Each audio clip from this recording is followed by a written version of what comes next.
Hello everyone, I'm Adam, and you're watching Buzz Delight. Don't forget to like, subscribe, and stay tuned because today's story is about to get wild. If you thought things were already intense and the bold and the beautiful, think again, because what's coming next doesn't just raise the stakes, it flips the whole board over. Right out of the gate, there's a shift in the air. Not subtle, not slow. It hits fast, and it hits hard. One decision, just one, sends shockwaves through everyone connected to the Logan and Forrester legacy. And the fallout? It's messy, emotional, and very, very personal. Hope's next move is the spark. Walking away from everything familiar, everything built inside Forrester Creations, she chooses a different path, one that doesn't just surprise people, it stings. Especially for Brooke. Because for Brooke, this isn't just about business. This is family, loyalty, legacy. And when she realizes Katie may have played a role, directly or indirectly, in encouraging the shift, things don't stay calm for long.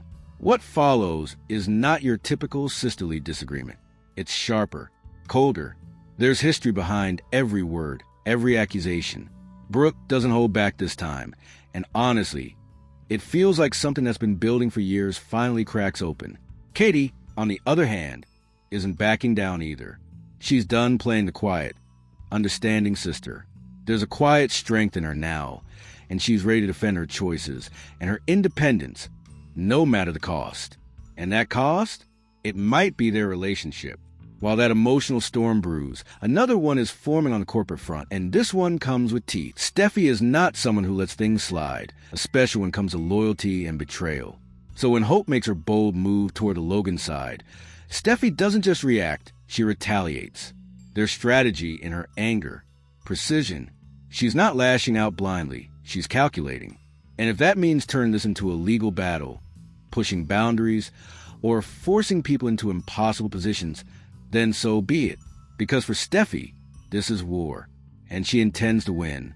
Caught right in the middle of this chaos is Liam, and honestly, there's no easy way out for him, because this was partially his idea. He nudged Hope toward this new direction, believing it would be a fresh start, a better path. But now, watching everything unravel, he started to realize just how explosive that decision really was. Steffi's anger doesn't just target Hope. It spills over onto Liam too, and you can feel the tension in every interaction, every glance. He's trying to keep the peace, but let's be real, that's not going to work this time.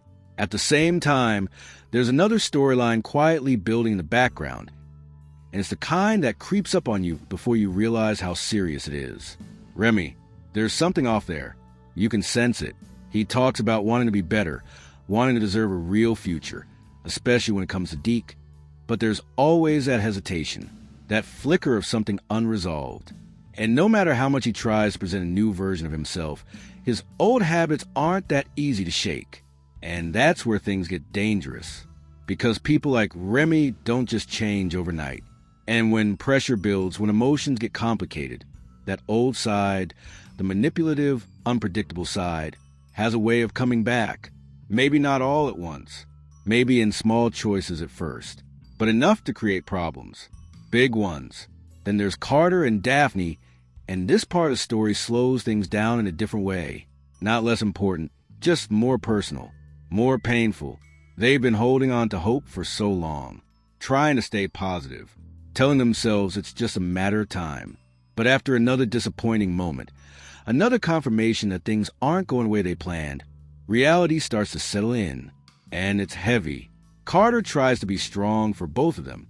He says the right things, reassures her, keeps the faith alive, at least on the surface. But even he can feel it, that creeping doubt, that quiet fear that something deeper might be wrong. For Daphne, it's harder to hide. There's a visible shift in her. Less optimism, more silence. And when answers finally come, they might not be the ones either of them is ready to hear. It's the kind of storyline that doesn't explode like the others, but it lingers, it stays with you. And just when you think things couldn't get more complicated, Sheila enters the picture again. And nothing stays peaceful when Sheila decides to get involved. Deacon and Taylor have been trying to build something stable, something real. It hasn't been easy, but there's been progress. A sense that maybe, Just maybe they could find some kind of happiness together. But Sheila doesn't see it that way. In her mind, happiness is something to control or destroy. And once she sets her sights on their relationship, it becomes less about interference and more about strategy. She watches, waits, finds the weak spots, and then, when the timing is right, she makes her move. It's not loud at first, not obvious. That's what makes it worse. Because by the time Deacon and Taylor realize what's happening, the damage may already be done. Trust starts to crack, doubts creep in, and suddenly, everything they built feels unstable. That's the thing about this moment in the story. It's not just one big twist. It's multiple storylines colliding at once. Emotional conflicts, personal struggles, calculated revenge, all unfolding at the same time. And no one walks away untouched. The lines between right and wrong start to blur. Characters are forced to make choices they can't take back. And relationships, some of the strongest ones, are pushed to their limits. This isn't just drama for the sake of it. It feels like a turning point. The kind where, after everything plays out, nothing goes back to how it was before. So if you're watching closely, you'll notice it, the shift, the tension building under every conversation, every decision. Because May isn't just bringing surprises, it's bringing consequences.